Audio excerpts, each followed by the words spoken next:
আমাদের সবাইকে সানা smile education সেন্টারে স্বাগত জানিয়ে আজকের ক্লাসটি শুরু করছি। আজকে তোমাদের সঙ্গে আলোচনা করব তোমরা যারা ষষ্ঠ শ্রেণীর তৃতীয় পর্যায়ক্রমিক মূল্যায়ন পরীক্ষা দেবে তোমাদের জন্য রায় ও মার্টিন প্রশ্ন বিচিত্রা থেকে আজকে সমাধান করে দেখাবো ষষ্ঠ শ্রেণীর পরিবেশ ও বিজ্ঞান বিষয়ের মডেল নাম্বার 8 অর্থাৎ 8 নম্বর স্কুলের যে সমস্ত ছোট ও বড় প্রশ্নগুলি আছে সমস্ত প্রশ্নের উত্তরের সমাধান করে দেখাবো। তোমাদের আগের ভিডিওতে আমরা ষষ্ঠ শ্রেণীর ইতিহাস, ভূগোল, বাংলা বিষয়ের সমাধান করে দেখানো আছে। তোমরা যারা এখনও দেখো আমাদের প্লেলিস্টে গেলে পেয়ে যাবে। চলো দেরি না করে মূল বিষয়ে যাওয়া যাবে। দেখো প্রথম প্রশ্ন কি আছে, তুমি একটি স্ক্রুড্রাইভার দিয়ে একটি স্ক্রুকে ঢোকাচ্ছ। স্ক্রুড্রাইভারটি তুমি কি যন্ত্র হিসেবে ব্যবহার করছো? এটা সঠিক উত্তর হবে নততল, অপশান এ। পরবর্তী প্রশ্ন দেখো কি আছে, পরবর্তী প্রশ্নটা দেখো কি আছে, 2 দাগের বাথটব এর মেঝেতে কি প্রকারের সরল যন্ত্র ব্যবহার করা দেখা যায়? এটা উত্তর হবে নততল, অপশান বি। পরেরটা দেখো, নিচের কোনটি কেবলমাত্র মৌলসমূহের তালিকা? সঠিক উত্তরটি হবে অপশান বি।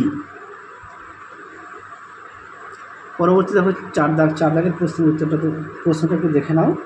উত্তরটা হবে অপশান এ। তারপরে দেখো 5 দাগ, দৈর্ঘ্য পরিমাপের প্রাচীনতম একক কি? উত্তরটা হবে বৃহৎ।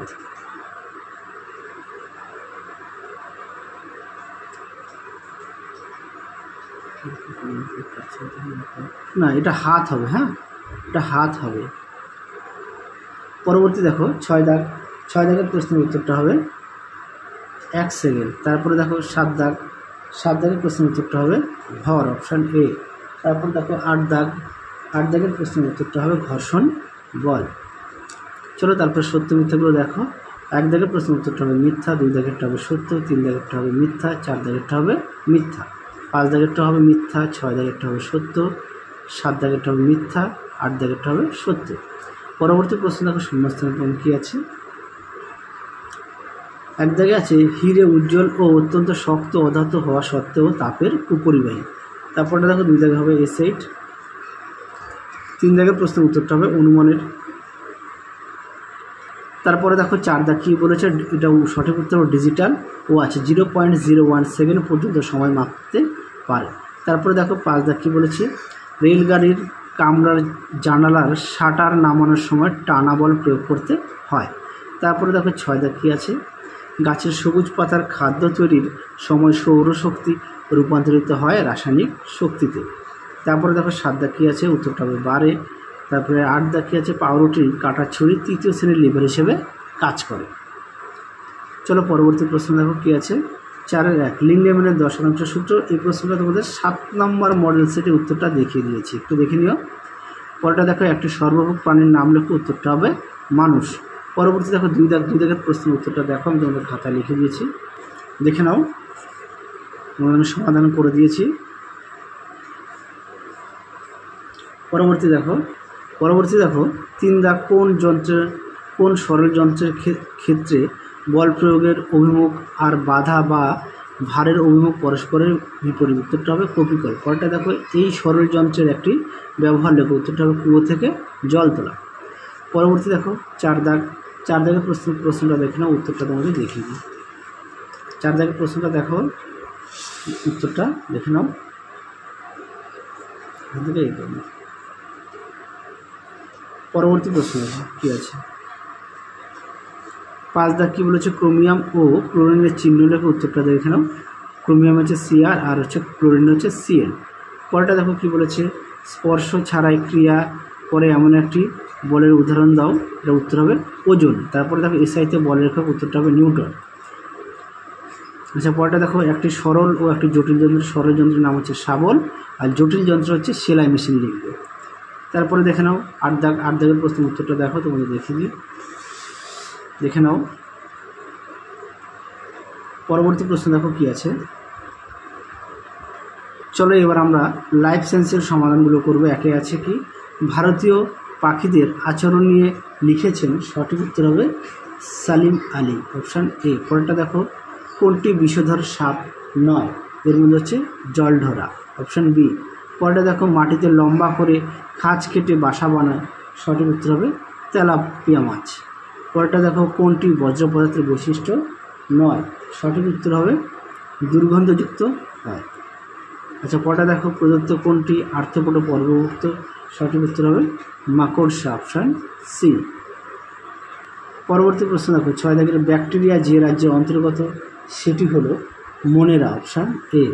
পরবর্তী দেখো, কোন উদ্ভিদ গোষ্ঠীর সালোক সংশ্লেষে অক্ষম? সঠিক উত্তর হবে ছত্রাক। পরেরটা দেখো, চাষের জমি থেকে উৎপন্ন একটি বজ্র হলো, সঠিক উত্তর হবে ডিডিটি, অপশান সি। পরেরটা দেখো 9 দাগের প্রশ্নের উত্তরটা হবে অপশান এ, থার্মোকলের টুকরো। 10 দাগ দেখো, সামুদ্রিক স্তন্যপায়ী প্রাণী হলো, সঠিক উত্তরটি হবে তিমি। পরেরটা দেখো, কোনটি বৃক্ষের বৈশিষ্ট্য? সঠিক উত্তর হবে কাণ্ড কাষ্ঠ। পরবর্তী প্রশ্নগুলো দেখো, 1 দাগে আছে পরিযায়ী পাখি কাদের বলে? চলো প্রশ্নের উত্তরটা দেখাই, এছাড়াও তোমরা তোমাদের পাঠ্যবই থেকেও পেয়ে যাবে।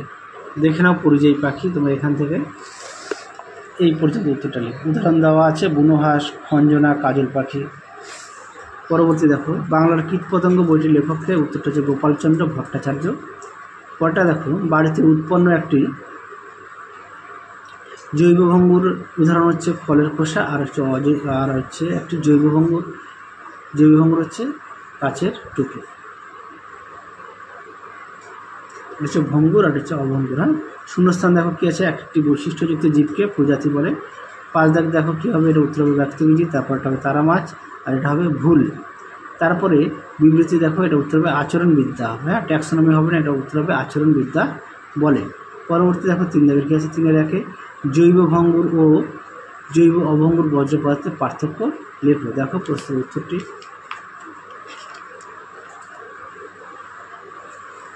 দেখে নাও, সুন্দর করে দেওয়া আছে, তোমরা তোমাদের পাঠ্য বই থেকেও পড়ে নিতে পারো, কোনো সমস্যা নেই। আর অবশ্যই বিষয়গুলো উল্লেখ করবে। পরবর্তী প্রশ্ন দেখো কি আছে, তিমির, ফ্লিপার ও ব্লাবারের একটি করে কাজ লেখো। উত্তরটা দেখো, দেখে নাও, ব্লাবার আর হচ্ছে ফ্লিপার, দেখে নাও ফ্লিপার। হ্যাঁ, তোমরা দেখে নিও। পরবর্তী দেখো কি আছে, টেরিডোফাইট যে দুটি বৈশিষ্ট্য লেখো। দেখো উত্তরটি, দেখে নাও প্রশ্নের উত্তরটি, সুন্দর করে দেওয়া আছে। পরবর্তী প্রশ্ন দেখো কি আছে, হাতি সমাজের নিয়ম খুব কড়া, এরূপ বলার কারণ কি? দেখো উত্তরটি, দেখে নাও অনুরূপ প্রশ্নটি, ও তোমরা এখান থেকে এই পর্যন্ত উত্তরটা লিখবে।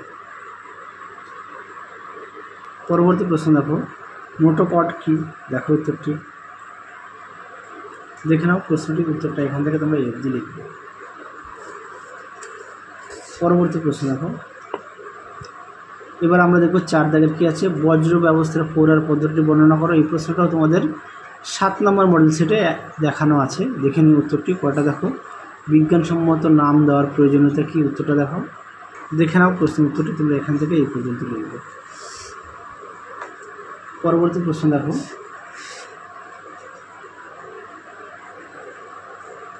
3 দাগ, যে কোনো দুটি বৈশিষ্ট্যের ভিত্তিতে অ্যানাফিলাস এডিস ও কিউলিক্স মশার তুলনা করো। দেখো প্রশ্ন উত্তরটি, দেখে নাও প্রশ্ন উত্তরটি, সুন্দর করে দেওয়া আছে। পরবর্তী প্রশ্ন দেখো, বিরুৎ ও গুল্ম জাতীয় উদ্ভিদের মধ্যে পার্থক্য নিরূপণ করো। দেখো উত্তরটি, দেখে নাও প্রশ্ন উত্তরটি। পরবর্তী প্রশ্ন দেখো, গোলকৃমি ও চ্যাপ্টাকৃমি কোন কোন পর্বের অন্তর্ভুক্ত? দেখো লিখে দিয়েছি, গোলকৃমি হচ্ছে নিমাটোডা। হ্যাঁ, গোলকৃমি হচ্ছে নিমাটোডা, আর চ্যাপ্টাকৃমি হচ্ছে প্ল্যাটিহেলমিনথিস। পরবর্তী দেখো কি আছে, ট্যাপেটাম লুসিডামের কাজ কী? দেখো উত্তরটি, দেখে নাও প্রশ্ন উত্তরটি, এখান থেকে এই পর্যন্ত লিখবে। পরবর্তী অর্থাৎ শেষ প্রশ্ন দেখো, যে কোনো একটি সমাজবদ্ধ জীবের দুটি আচরণ সম্বন্ধে লেখো। দেখো প্রশ্ন উত্তরটি, দেখে নাও প্রশ্ন উত্তরটি, সুন্দর করে দেওয়া আছে, তোমরা অবশ্যই ভালো করে লিখবে পড়ে, আর অবশ্যই পাশাপাশি পাঠ্য বইটি খুঁটিয়ে পড়বে, পাঠ্য বই অবশ্যই খুঁটিয়ে পড়বে। তাহলে চলো আজকের মতো এখানে সমাপ্ত করছি, আবার দেখা হবে খুব শীঘ্রই তোমাদের পরবর্তী ভিডিওতে। তোমরা সবাই সুস্থ থেকো, ভালো থেকো, আজকের মতো টাটা।